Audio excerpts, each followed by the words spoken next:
So welcome back. So Ade, we are opened up a space day after Charleston to the community. What was that like?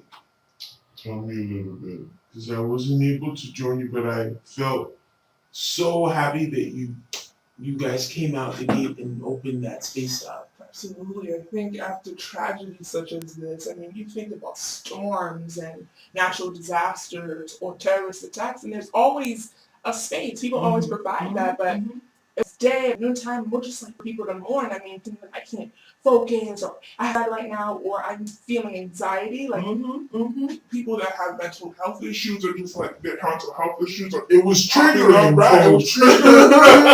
It was triggered.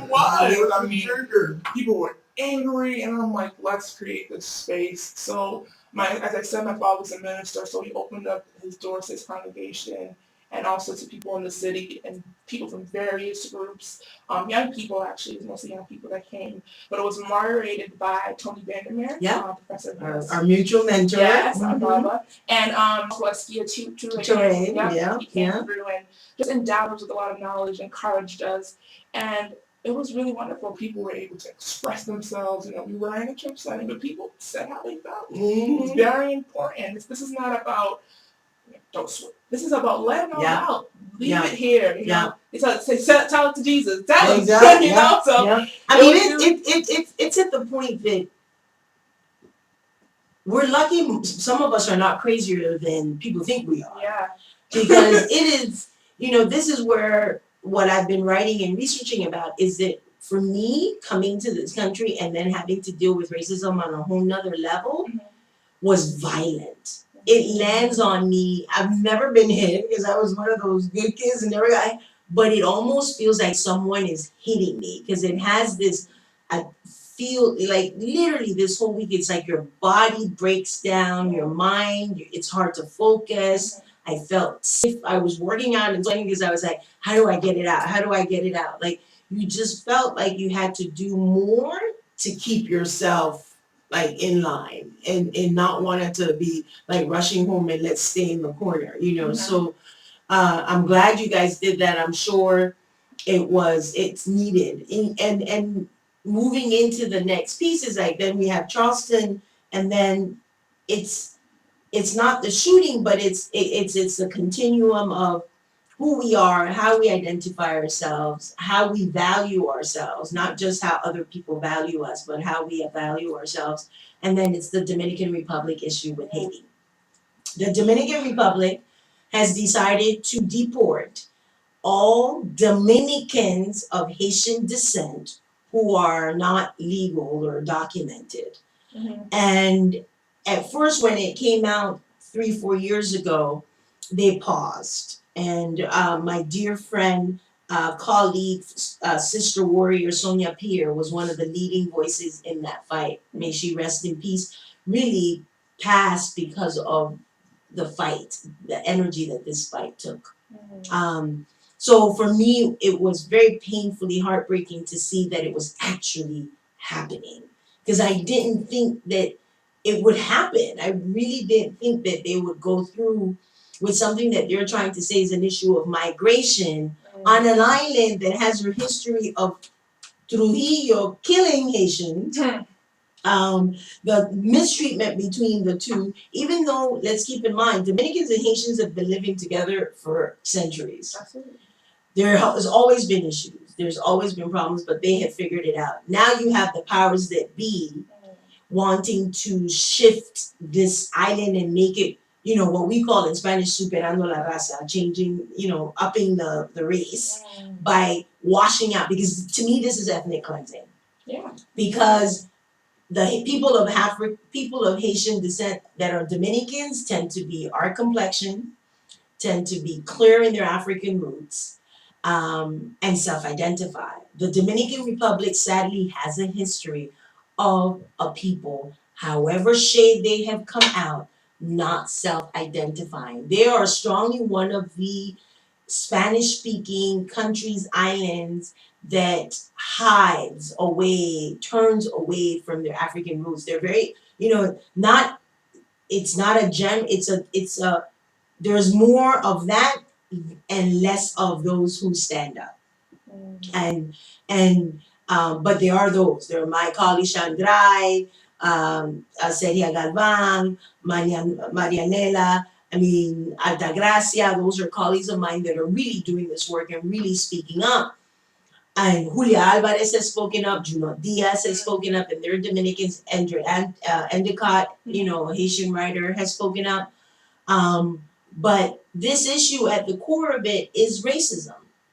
And so Thursday and Friday they began deporting these people who are Dominicans, because some of these folks only know the Dominican Republic as home, only speak Spanish. They don't speak Creole, they don't speak French, they've never been to Haiti. And then now you have the Haitian president comes up and says, we'll accept the ones that are Haitian, but the Dominicans ones, we can't take them. So we're gonna have these people hanging out in the ocean with where they're stateless. There's no place to go. What are your thoughts on that? First of all, as you said, it's definitely heartbreaking, and it's a bit confusing. Yes. I was talking to a 5-year-old, and because I really wanted to see, maybe is this me or is there something wrong with this world? And I always tell people I'm never going to be, a content member of this world, no matter what we do. I don't think I ever will be, because this is just pure evil. I saw a 5-year-old, just the situation, the scenario, very simple. It's like, that's kind of weird, because aren't they all black? And I'm like, oh my God, a 5-year-old gets it. Is it just me? I'm just, absolutely. He's like, I don't really get it. I don't see what the problem is. I'm like, I don't see what the problem is either. It's just heartbreaking that you're kicking people out who are from here. Like, it doesn't really make sense. There's no intellectuality about this. No. It just doesn't make sense. Yeah. And people are now stateless. They're now homeless. And what do they expect them to do? It's not like you're kicking them out and saying, well, we'll give you a little bit of money and just go on your own way. Like, this is like almost as bad as just killing them off. You might as well kill them. And the island has been known to do that. The violence has gotten 2-3 months ago, right, Hassan? On this show, I spoke about lynching. They lynched a young Haitian man in an open park. There's video of beatings. There's video that came out this week of some Dominican men tying a Haitian man to a pole and literally just beating him. And folks say, "Oh, Yvette, you're anti-Dominican." No, I'm anti anything that's racist. I'm anti anything, may it be external or internal. And I have been on the receiving end of some of that Dominican internal racism, in my walks here and in my travels, of being so clearly self-identified and standing before a Dominican who says, no, I'm not black, I'm Dominican. And I work with the young people. Sadly, some of my young people are predominantly Dominicans, and they struggle with it because they have been told clearly black is bad, white is good. And whatever about me I can say is white or indigenous, I'm going to take it and run with it. My hair is a little softer, my skin is a little lighter. So here we have, and we said we wouldn't talk about this, but what do you think of this? I mean, we have Rachel, who's done everything to be black and is not black, as far as we know, no roots, no, just did the cosmetic changes and lived the black life. And yet we have people that are black, straight up, color, roots, and everything, and they're saying they're not. So it's like, It doesn't really matter if you're a black individual and you say you're not. It doesn't matter what you say. It matters about what they say. Exactly. You can tell they're not black. In their eyes, you are physically black. Therefore, you're going to treat you differently. You're going to lose out on opportunities. You are now a second-class citizen or not a citizen at all because there's still just like Cornel West has theorized. There's still an issue whether or not we're human or not in this country. Really, they treat animals better. There's more dog shelters in America than homeless shelters, but we'll get to that issue another time.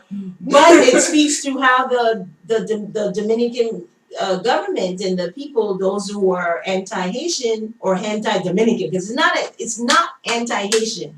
They're anti-Dominicans of Haitian descent. Period. You know, and it speaks to the tension between the two islands, not amongst the people, because amongst the people they've lived together and they accept that some of them have Haitian history. It's amongst those making the decision that has escalated this issue. But it's really sad because, you know, I'm hearing from my colleagues there, and folks go to all the resorts and all this stuff to celebrate, and they don't see it. You know, they don't see it because that's not where you're going to see it, right? That's how your friend said he was there and he didn't see it. You're not going to see it there. I have a friend that lives in Dominican Republic, and I'm calling her and I'm like, "What's going on?" They're like, I don't know what everybody's fussing about. Americans need to focus on their own thing. I'm like, but when there's an injustice anywhere, it's an injustice everywhere. You know, so of course people here are a little concerned, especially because the media is twisting it and saying all these things, and whether they're right or wrong, it has caught the attention of the media and people here. And it's not just about an American or Dominican; it's just a black thing. So as black people, we're trying to tune in, and a lot of people don't know much about Haiti and the Dominican Republic, so they're just hearing about things, researching, and it's very important to hear voices that are well knowledgeable, like you said, about this issue, because literally it's like the Dominican versus Haitian thing. And even here in the States, Dominican and Haitians are having a feud. Yes. So it's whatever's happening on the island is carried out here. Absolutely. I mean, I've been called every name this week because my position is very strong that this is a human rights violation and this is about race. You know, race trumps and everybody, comes at me with, "Oh, you're speaking, but you're not." I've been there. Went there right after it started to kick off and stood in the supermarket one day and I was like, "But you're all black." Say it again. But you're all black. Right. And Robin, one of our leaders in the organization, Encuentro Diaspora Afro, she went to the demonstration in front of the consulate this week, and so you can visit the Soulful Afro page and see some of the pictures and the short videos. And that was a necessary thing to do, is that, one of the things that she said is that when they came down from the consulate, everyone was, dark skinned. The leader was like, and your issue is what? So my heart, mind, soul goes out to the people who are willing to face the truth on this and are not allowing the lies to dictate how they feel about this. My heart goes out to the young people that I work with who are still trying to figure out who they are, and this issue is confusing them even more. And my heart goes out to the light and the fight of Sonia Pierre, that may she rest in peace, but right now her light is struggling and fighting because the one thing that she fought so hard about is happening right now in the country that she called home, because she was also Dominican of Haitian descent. So we're going to take another break. We'll be right back, and then we're going to finish up the last segment of the show. We want to touch on, with all of this, what are we doing to take care of ourselves? How do we heal? What are some of the things that we're seeing in the community? What are some of the messages we want to send out? So we will be right back.